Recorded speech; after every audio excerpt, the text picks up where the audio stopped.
Hello sir, warm greetings. Today Zulfa, Auni and myself Livia, we are going to present about digital well-being and mental health of students in the post-pandemic era. I would say let's rewind to 2020. Pajamas were the new school uniform and the most spoken sentence by every teacher was "You are on mute." And our classrooms also did magically fit into just a small screen. Yes, the COVID-19 pandemic didn't change the way we learn, but we evolved with it. It pushed the boundaries of education into a digital revolution we had never imagined that would arrive very soon to our life. But this digital leap came with both positive and negative impacts. On one hand, access to education became more flexible, and on the other hand, it triggered a wave of mental health challenges, especially for students. This presentation dives into the digital transformation on students' mental health with a focus on digital well-being, or as we like to call it, how to be friends with your screen without losing your sanity. The COVID-19 pandemic encouraged the adoption of digital technologies in teaching and learning and brought about an unmatched change in the global educational landscape itself. Digital platforms have emerged as the primary medium of social interactions, academic engagement, and personal growth for a large number of students. Although this change guaranteed the continuation of education, it also brought with its new difficulties regarding to mental health and digital well-being. Given the prevalence of hybrid and fully online learning in the post-pandemic era, it is imperative to pay close attention to the connection between students' psychological well-being and technology use. Furthermore, mental health outcomes like anxiety, stress, and depression are becoming more closely linked to digital well-being, which is defined as having a positive relationship with technology. And here we go. With a focus on holistic digital well-being, the post-pandemic era offers a chance to reinvent education. New psychological issues will surface as virtual classrooms, digital-based learning environments, and artificial intelligence growth. To succeed in this environment, students will require greater emotional intelligence and digital ethics. Future studies should look at how hybrid learning affects a student's mental health over the long run and investigate interventions designed for the particular groups like working students, special needs students, and young people living in the rural areas. Universities also should work with mental health specialists for better digital well-being. Okay, so now we'll be discussing about post-pandemic digital transformation in education. Okay, so the barriers dividing academic, social, and private spheres have become more uncertain due to our growing reliance on digital tools. The line between study time and leisure time is becoming more and more fuzzy as notifications, assignments, and communication apps now extend into students' downtime. A chronic feeling of digital fatigue, which is defined by tiredness and disinterest from extended technology use, is made worse by this phenomenon. So now we'll move to our discussion. So, as we can see from the title on the slide, the COVID-19 pandemic has brought a major shift in how education is delivered. During the lockdowns, schools and universities were forced to move classes online almost overnight. This sudden transition pushed educators and students to rely heavily on digital tools. If you look close at the icons on the slide, platforms like Google Classroom, Microsoft Teams, Canva, Google Meet, and many learning management systems This became essential for teaching and learning. They allowed lessons, discussions, and assignments to continue even when we couldn't meet face to face. However, this transformation came with challenges. The paragraph on this slide highlights how the boundaries between academic, social, and personal life have started to blur. Before the pandemic, school and home life were clearly separated. Now, with everything happening on screens, the separation is less clear. Notifications from Google Classroom or Teams can appear anytime, even during leisure hours. Students find themselves checking assignments or replying to messages late at night, turning what used to be rest time into more school time. This constant connectivity has led to what experts call digital fatigue. As mentioned on the slide, digital fatigue is a feeling of tiredness and disinterest that comes from spending too much time on technology. Students and teachers experience it when they sit in front of screens for long hours. Switching between online classes, messaging apps, and digital homework without a real mental break. We must also consider the emotional and social impact. Many students report that online learning made them feel isolated even though they were constantly connected. The overuse of communication tools can sometimes make people more distant in real life. Despite these issues, digital transformation has also provided valuable benefits. It has encouraged creativity and flexibility in learning.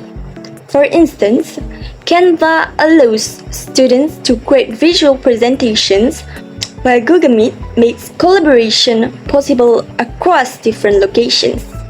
The key is learning how to balance technology use so that it supports learning without overwhelming students and teachers.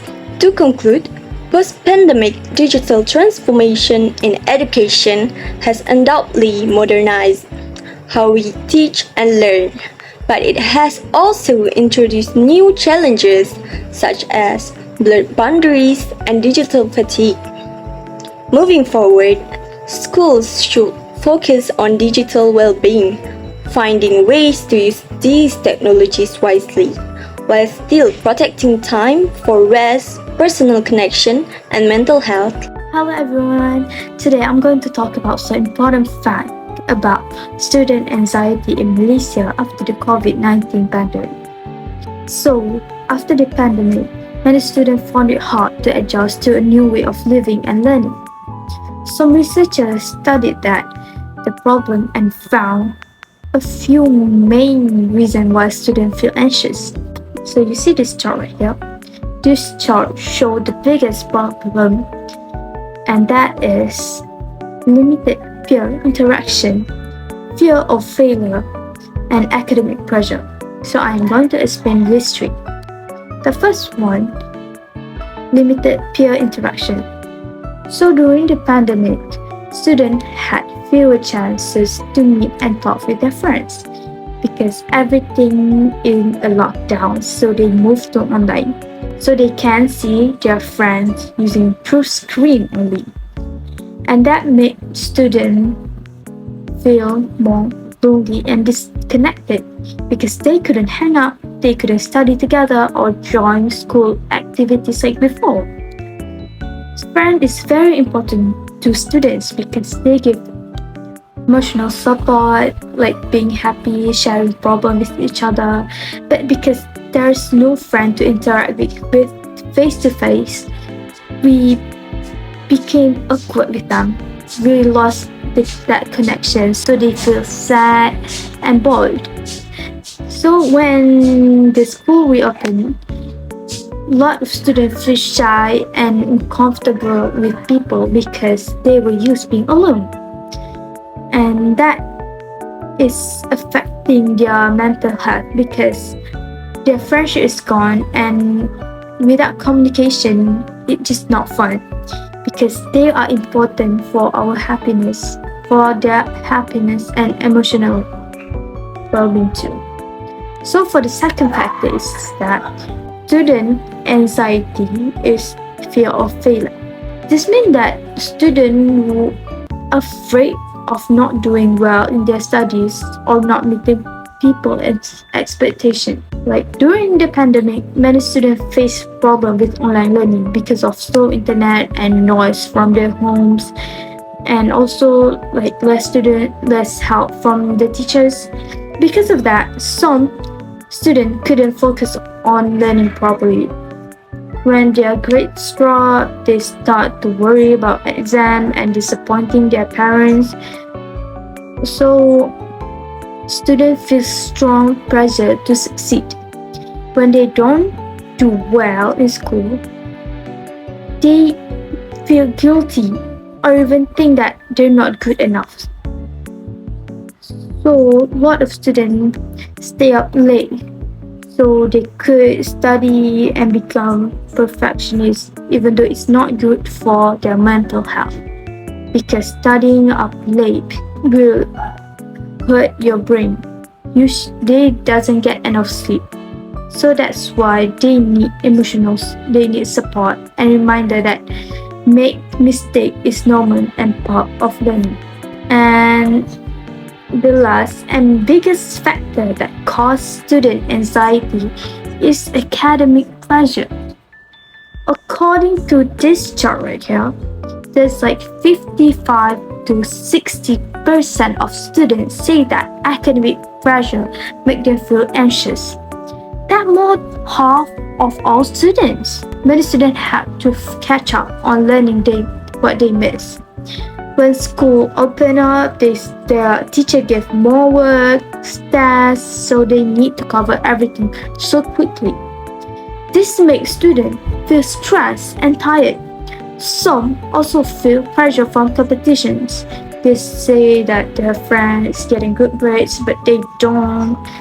So they feel stressed because their friend is doing better, and they will start to compare themselves. Many were afraid of getting lower marks or disappointing their parents and teacher.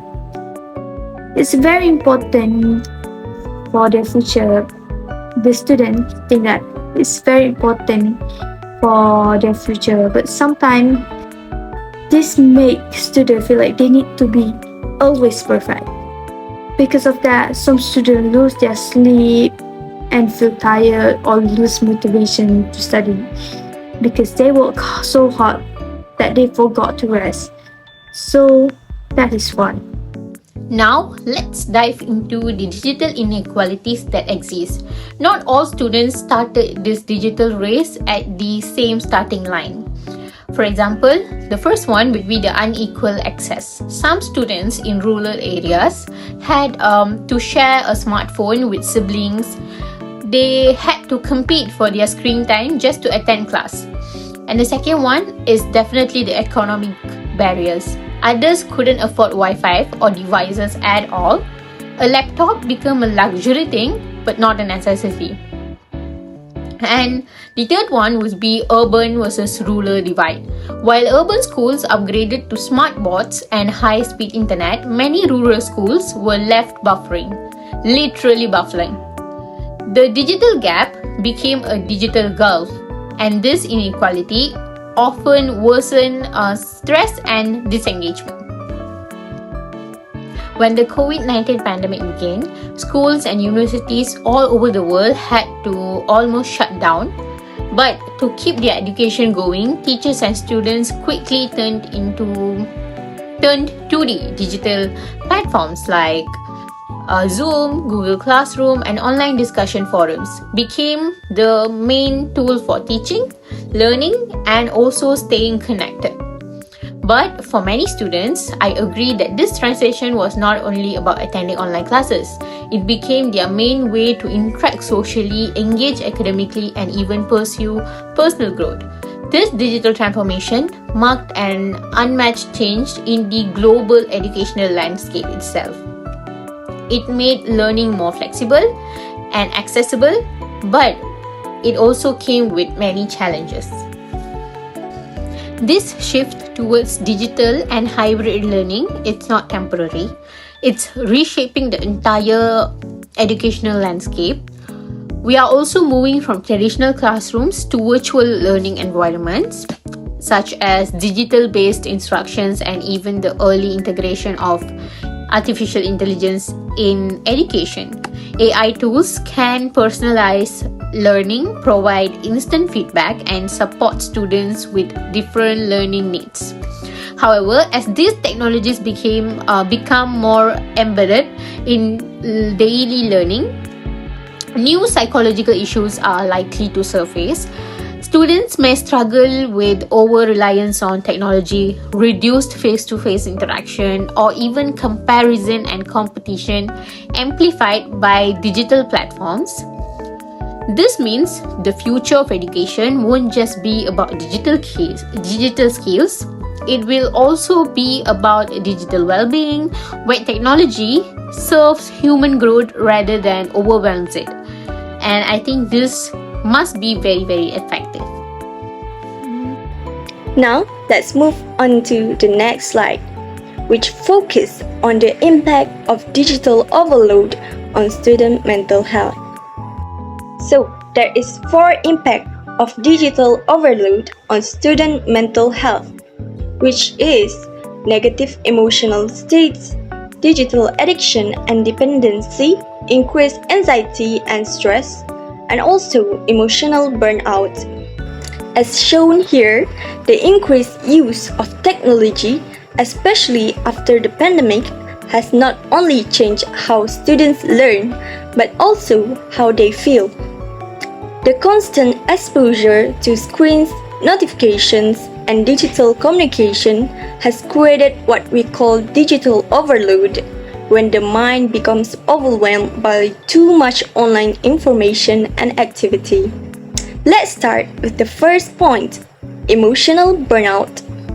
When students are constantly involved in online tasks, discussions, and assignments, they rarely get a real break. The brain doesn't have time to rest because there's also another message, deadline, or notification. Over time, this led to fatigue and loss of motivation.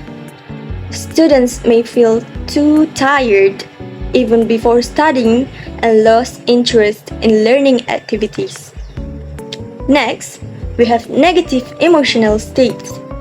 Social media plays a big role here.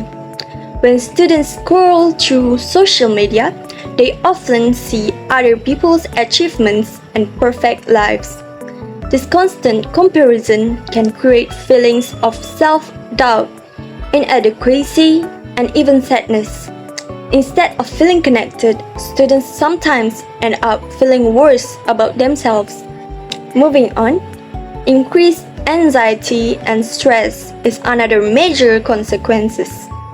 Because of constant online engagement, students may feel pressure to always be active or responsive. Notifications from Google Classroom, Teams, or group chats can make it difficult to disconnect. This pressure creates anxiety, the fear of missing out, falling behind, or not performing well. For some students, it even leads to trouble sleeping and difficult focusing. The last point on the slide is digital addiction and dependency. Many students have become dependent on social media and digital platforms, not just for learning, but also for entertainment and communication.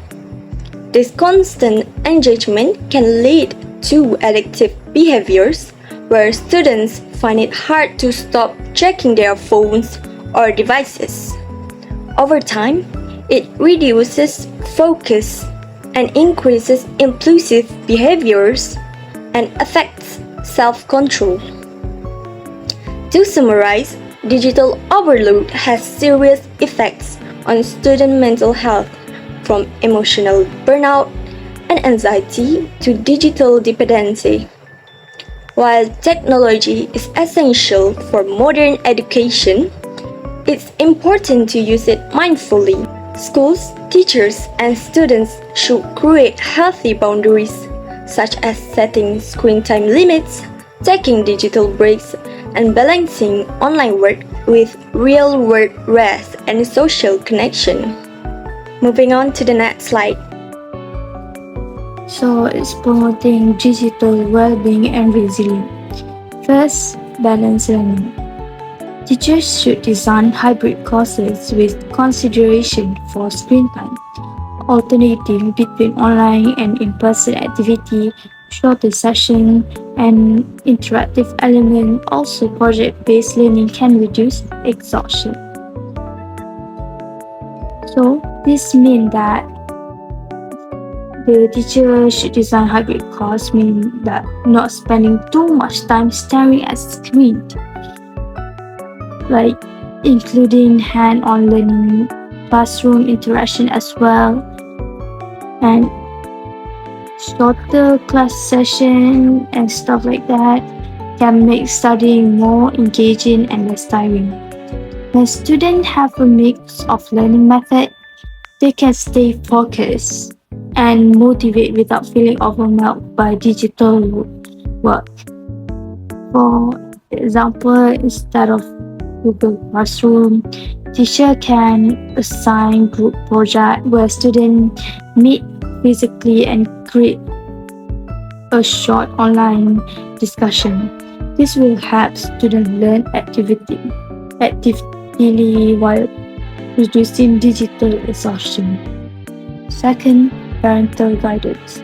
Parents should be educated about the importance of setting digital boundaries at home, such as device-free study hours. For example, parents can introduce no phone at dinner table or device-free study hours. This not only reduces distraction, but also strengthen family relationship. When parents have a healthy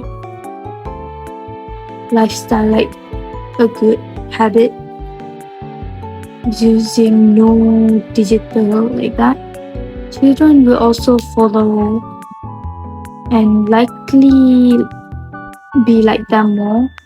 So parental guidance is not only about controlling screen time, it's also about creating a healthy family that have a supportive environment for balanced living like that.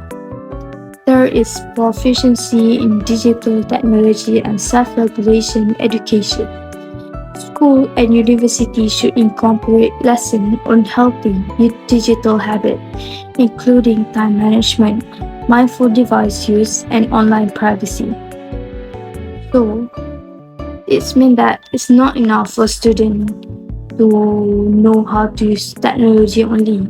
They must also need to understand why and when to use it.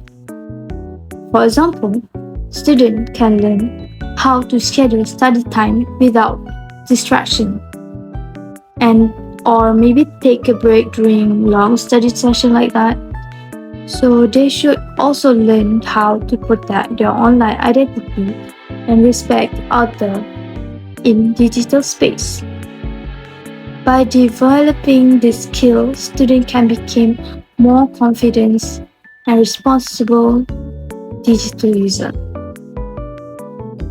And the last one is encouraging physical activity, where school and university should encourage outdoor sport, creative art, and community volunteering to counterbalance sedentary digital lifestyle.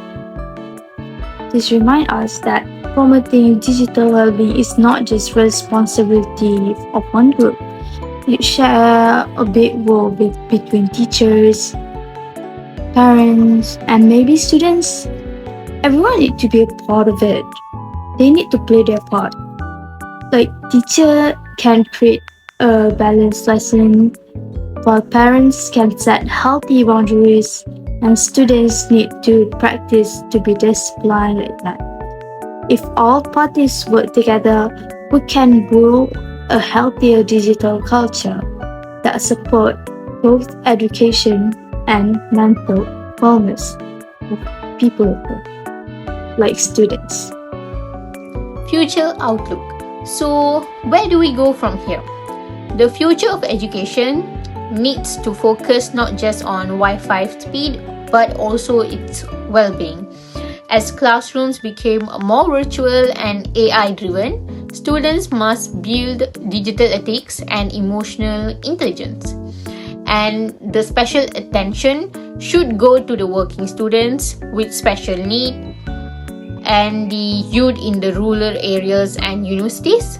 They need to bring mental health specialists into the mix because tech support shouldn't just mean fixing your mic, it should also mean supporting your mind.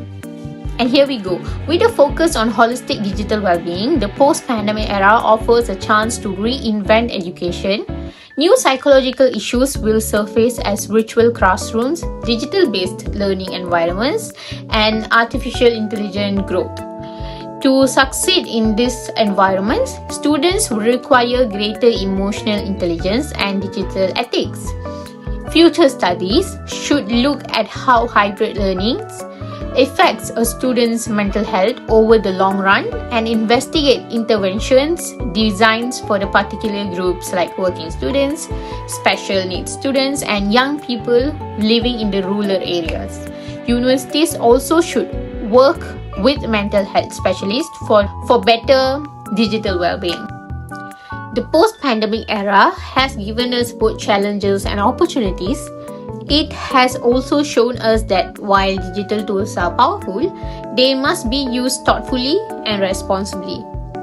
By focusing on emotional intelligence, digital ethics, and targeted mental health support, we can build an educational future that's not only innovative but also compassionate.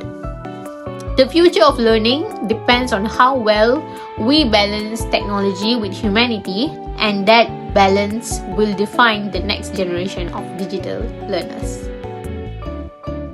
To thrive in this evolving environments, students will need greater emotional support, emotional intelligence, and digital ethics. Emotional intelligence is the ability to understand and manage emotions that will help students to navigate online communication, manage stress, and stay resilient in digital learning contexts. And I also think that digital ethics, on the other hand, focuses on responsible online behavior, such as understanding privacy, avoiding cyberbullying, and using information ethically. Both of these qualities are essential in the age of AI and data-driven learning, where choices and interactions have lasting digital footprints. Schools and universities must, therefore, embed emotional intelligence and ethical awareness into their curriculum, alongside with academic and technical training. Looking ahead, researchers and educators need to pay closer attention to how hybrid learning affects mental health over the long term. During the pandemic, we saw immediate mental health impacts like anxiety or loneliness, but we still don't understand the long-term consequences. Future studies should focus on identifying which groups of students are most vulnerable. For instance, working students who juggle jobs and studies, students with special needs, and young people in the rural area with limited digital access may all experience digital learning differently. By identifying this difference, educators can design targeted interventions that support students' mental health while still embracing the advantages of technology too. Such interventions could include flexible learning schedules, improved access to counseling, or community-based digital literacy programs. Speaking about educational institutions, especially universities, plays a crucial role in shaping this future. They must not only provide technological tools, but also build comprehensive support systems that promote digital well-being.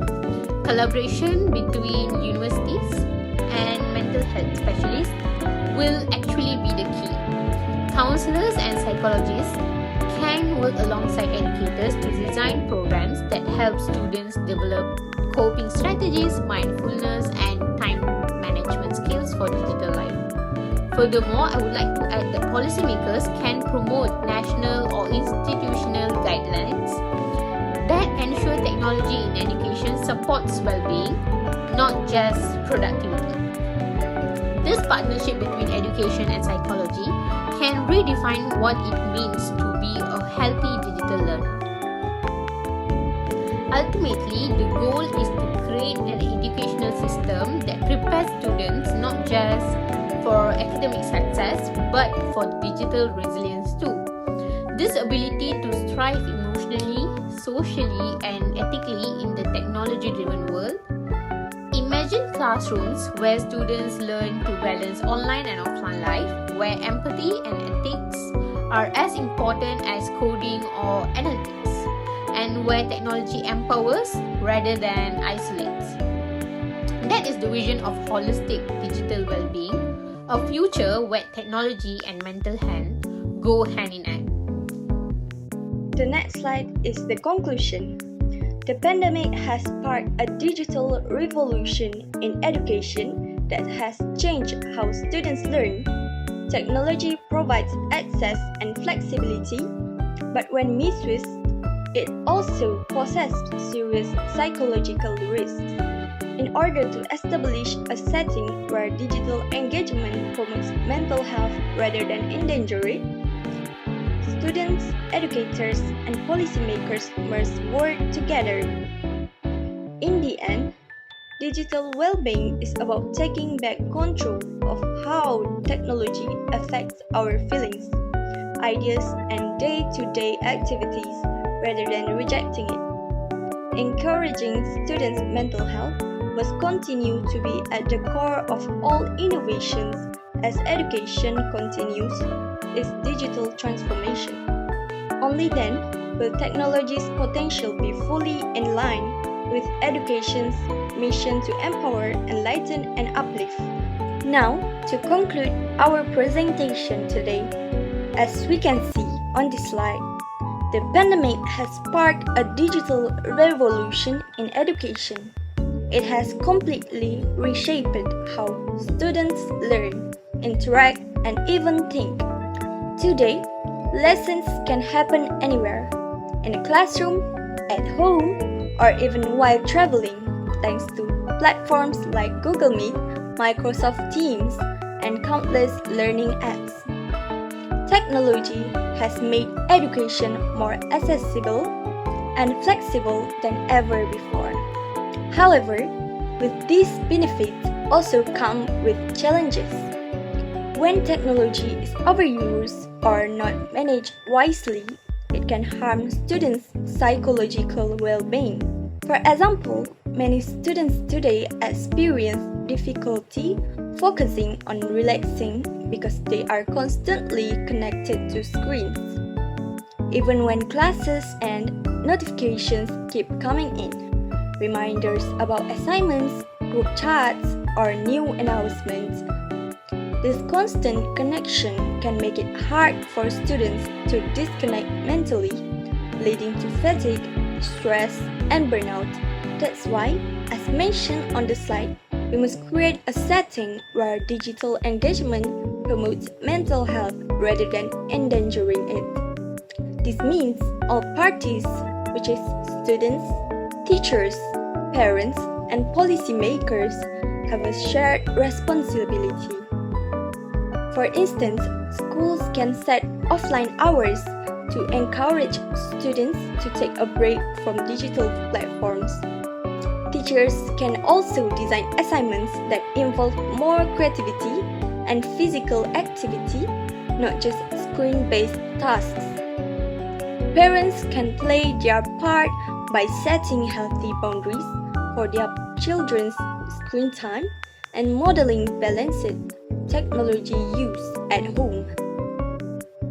In the end, achieving digital well-being isn't about rejecting technology altogether.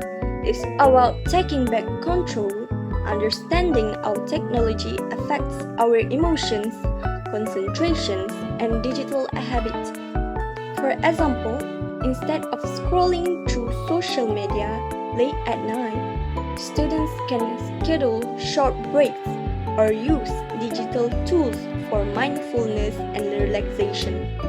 Simple habits like these can reduce anxiety and restore balance. Educational in the digital era should not only focus on academic performance, but also nurturing emotional intelligence and mental resilience.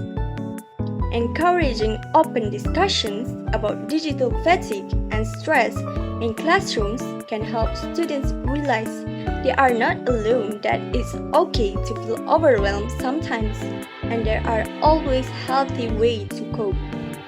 To sum up, students' mental health must remain at the heart of digital transformation. If we can combine technology with empathy and awareness, then education can truly fulfill its purpose to empower, enlighten, and uplift. When technology supports human growth rather than replaces it, that's when the true promise of digital learning is achieved.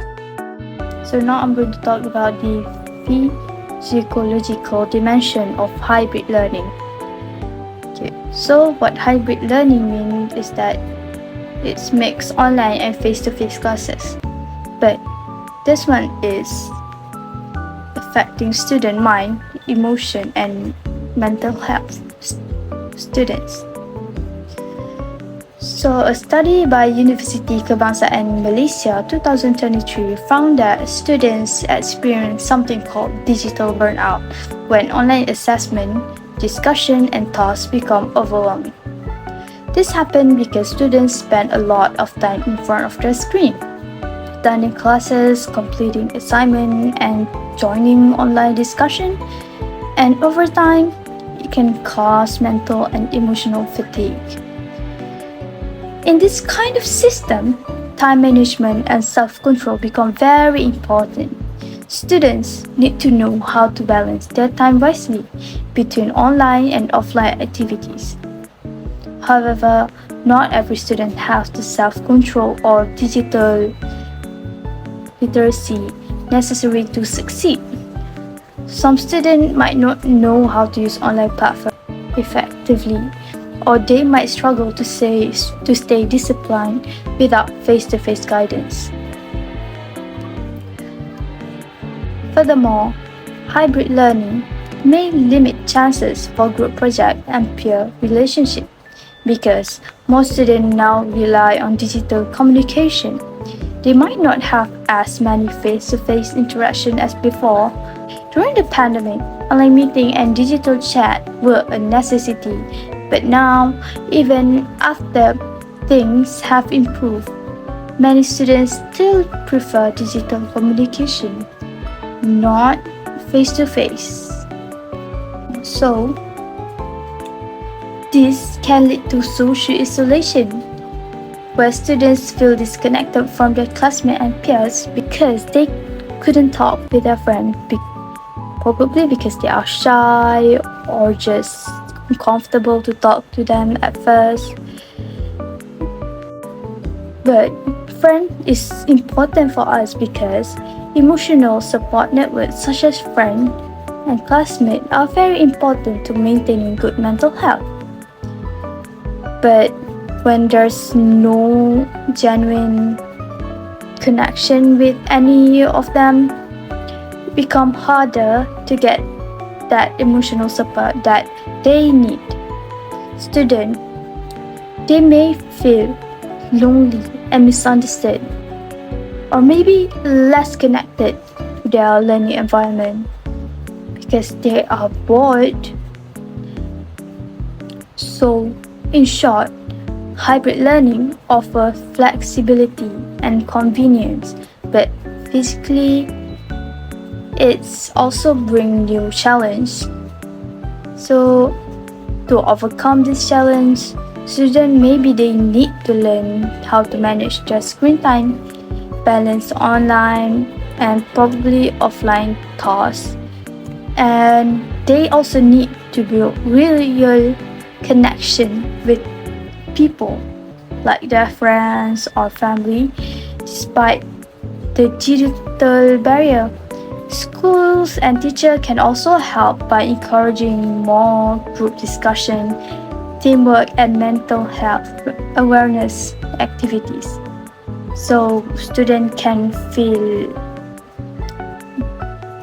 comfortable with their friends even though the lockdown made them feel isolated.